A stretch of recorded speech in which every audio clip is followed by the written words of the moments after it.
Hi friends, welcome to Garib recipes. Friends, ఈరోజు మన గరీబ్ రెసిపీస్లో కొబ్బరి పాలతో టేస్టీగా రైస్ని ప్రిపేర్ చేయబోతున్నాను. కమ్మగా ఎంతో రుచిగా ఉండే ఈ కొబ్బరి పాల రైస్ని చాలా ఈజీగా తయారు చేసుకోవచ్చండి. అది ఎలాగో ఇప్పుడు మనం చూసేద్దాము. చాలా టేస్టీగా ఉంటుంది. మీరు కూడా ఇంట్లో పచ్చి కొబ్బరి ఉన్నప్పుడు తప్పకుండా ఇలా ఒకసారి ట్రై చేసి చూడండి. ఇప్పుడైతే ఎలా తయారు చేసుకోవాలో చూసేద్దాము. దీనికోసం ఫస్ట్ నేను ఇక్కడ 2 గ్లాసుల బాస్మతి రైస్ని తీసుకున్నానండి. మీరు కావాలనుకుంటే నార్మల్ రైస్తో అయినా చేసుకోవచ్చు. ఇప్పుడు మనం ఈ రైస్ని 2 సార్లు నీట్గా కడిగి ఇవి మునిగేంత వరకు వాటర్ని వేసి నానబెట్టుకుందాము. తర్వాత ఒక మిక్సర్ జార్ని తీసుకొని ఇందులోకి 1 గ్లాసు పచ్చి కొబ్బరి ముక్కల్ని తీసుకోండి. మనము ఏ గ్లాస్తో అయితే రైస్ తీసుకున్నామో అదే గ్లాస్తో 1 గ్లాసు పచ్చి కొబ్బరి ముక్కలు అనమాట. అంటే 2 గ్లాసుల రైస్కి 1 గ్లాసు కొబ్బరిని తీసుకుంటే టేస్ట్ చాలా బాగుంటుంది. ఇప్పుడు మనం ఈ కొబ్బరిలో కొద్దిగా వాటర్ని యాడ్ చేసుకుంటూ మెత్తగా పేస్ట్ లాగా ఇలా గ్రైండ్ చేసుకుందాము. ఇలా గ్రైండ్ చేసుకున్న పేస్ట్ని ఒక బౌల్ తీసుకొని దానిపైన స్టైనర్ని పెట్టుకొని ఇలా వడగట్టుకుందాము. చూడండి, ఇక్కడ చూపించే విధంగా ఈ పేస్ట్ని ఇందులోకి తీసుకున్న తర్వాత స్పూన్తో కానీ స్పాచులాతో కానీ ఇలా కలుపుతూ ప్రెస్ చేసుకుంటూ ఇందులోని పాలని తీసుకోవాలి.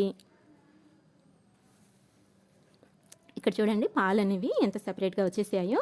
ఇప్పుడు మనము ఈ పిప్పిని ఇంకొకసారి మిక్సర్ జార్లోకి యాడ్ చేసుకొని ఇంకొద్దిగా వాటర్ని యాడ్ చేసుకొని ఇంకొకసారి మిక్సీ పట్టుకొని తీసుకుందాము.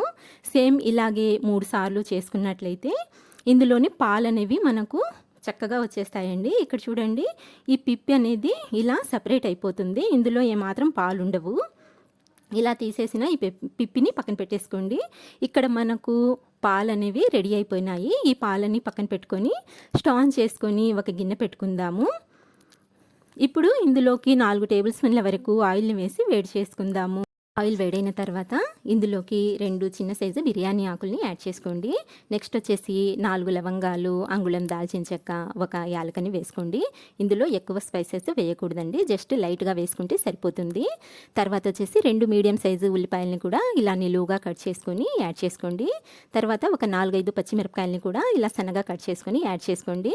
ఫ్రెండ్స్, ఇందులో మనము కారం వేయట్లేదు, అందుకని చెప్పేసి ఒక 4-5 వరకు పచ్చిమిరపకాయలని యాడ్ చేసుకుంటే కారం అనేది సరిపోతుంది. తర్వాత కొద్దిగా కొత్తిమీర, పుదీనా వేసుకొని ఇప్పుడు ఈ ఉల్లిపాయ ముక్కలు లేత గోల్డెన్ కలర్లోకి వచ్చేంత వరకు ఫ్రై చేసుకోవాలి. ఎక్కువసేపు ఫ్రై చేయకూడదండి, జస్ట్ కొంచెం కలర్ చేంజ్ అయితే సరిపోతుంది. ఇక్కడ చూస్తున్నారు కదండి, ఈ విధంగా ఫ్రై చేసుకున్నట్లయితే సరిపోతుందన్నమాట. ఇలా ఫ్రై చేసుకున్న ఈ ఉల్లిపాయ ముక్కల్లోకి ఇప్పుడు మనము 2 టేబుల్ స్పూన్ల వరకు అల్లం వెల్లుల్లి పేస్ట్ని యాడ్ చేసుకుందాము. ఈ అల్లం వెల్లుల్లి పేస్ట్లోని పచ్చి వాసన పోయేంత వరకు, అంటే ఒక 2 నిమిషాల వరకు మీడియం ఫ్లేమ్ మీద ఫ్రై చేసుకోవాలండి. ఇలా ఫ్రై చేసుకున్న తర్వాత మనం ఇందులోకి టమాటాని యాడ్ చేసుకుందాము. టమాటా కూడా 2 మీడియం సైజు టమాటాలని తీసుకోండి.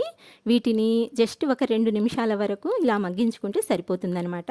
ఇక్కడ చూస్తున్నారు కదండి, ఈ విధంగా మగ్గిన తర్వాత ఇప్పుడు మనము ఫస్ట్ ప్రిపేర్ చేసుకున్నాం కదా కొబ్బరి పాలు, ఆ పాలని యాడ్ చేసుకుందాము.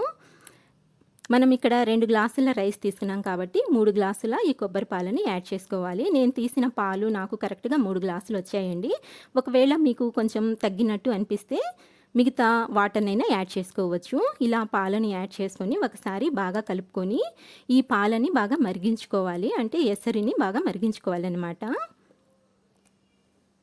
ఇక్కడ చూస్తున్నారు కదండి, ఈ విధంగా పాలు మరుగుతుండగా మనం ఫస్ట్ నానబెట్టుకున్న రైస్ని ఇందులోకి యాడ్ చేసుకుందాము. రైస్లోని వాటర్ని అంతా తీసేసి రైస్ని యాడ్ చేసుకొని ఒకసారి బాగా కలుపుకోండి. ఇలా కలుపుకున్న తర్వాత మనం ఇందులోకి సాల్ట్ని యాడ్ చేసుకుందాము. నేను ఇక్కడ 1 టేబుల్ స్పూన్ వరకు సాల్ట్ని వేస్తున్నానండి. మీరు మీ టేస్ట్ని బట్టి కొంచెం ఎక్కువ తక్కువ చేసుకోవచ్చు. ఇలా సాల్ట్ని కూడా వేసుకున్న తర్వాత ఇంకొకసారి చక్కగా ఇలా బాగా కలిపేసుకోండి. ఇలా అంతా చక్కగా కలుపుకున్న తర్వాత మూత పెట్టేసి గ్యాస్ని మీడియం ఫ్లేమ్లో పెట్టుకొని ఒక 5 నిమిషాల వరకు మనము రైస్ని ఉడికించుకోవాలి. 5 నిమిషాల తర్వాత ఒకసారి మూత తీసి చెక్ చేసుకుందాము. ఇక్కడ చూడండి ఫ్రెండ్స్, రైస్ అనేది మనకు 80% వరకు ఉడికిపోయిందండి. ఈ రైస్ని ఎక్కువ సార్లు కలపకూడదండి, జస్ట్ మధ్యలో ఒకసారి ఇలా కలుపుకుంటే సరిపోతుంది. ఇక్కడ చూస్తున్నారు కదా, ఇలా రైస్ మనకు 80% ఉడికిన తర్వాత ఒకసారి అంతా చక్కగా కలిపేసుకొని మళ్ళీ మూత పెట్టేసి ఇప్పుడు గ్యాస్ని లో ఫ్లేమ్లో పెట్టేయండి. ఇలా లో ఫ్లేమ్లో పెట్టేసి మూత పెట్టేసి 5 నిమిషాల వరకు దమ్కి పెట్టేసినట్లయితే సరిపోతుందన్నమాట. 5 నిమిషాల తర్వాత మనము చెక్ చేసి చూద్దాము. ఇక్కడ చూస్తున్నారు కదండీ! ఈ కొబ్బరి పాల రైస్ చాలా పర్ఫెక్ట్‌గా ఉడికిపోయింది. ఇప్పుడు స్టవ్ ఆఫ్ చేసేయండి. నేను ఇక్కడ రైస్‌ని కూడా చెక్ చేసి చూపిస్తాను. చూస్తున్నారు కదండీ! రైస్ పొడి పొడిగా అసలే మాత్రం విరిగిపోకుండా ఎంత నీట్‌గా మనకు ఈ కొబ్బరి పాల రైస్ రెడీ అయిపోయినాయో. రైస్ కూడా చూడండి ఎంత చక్కగా వచ్చిందో. ఇప్పుడు మనము ఈ రైస్‌ని సర్వింగ్ ప్లేట్‌లోకి సర్వ్ చేసుకుందాము. అంతే ఫ్రెండ్స్, చూసారు కదా! ఎంత ఈజీగా కొబ్బరి పాల రైస్‌ని ప్రిపేర్ చేసుకోవచ్చు. చాలా టేస్టీగా ఉంటుంది. మీరు కూడా తప్పకుండా ట్రై చేయండి. ఫ్రెండ్స్, వీడియో నచ్చినట్లయితే లైక్ చేయండి, షేర్ చేయండి. అలాగే మా ఛానల్‌ని మర్చిపోకుండా సబ్స్క్రైబ్ చేసుకోండి. Thank you for watching.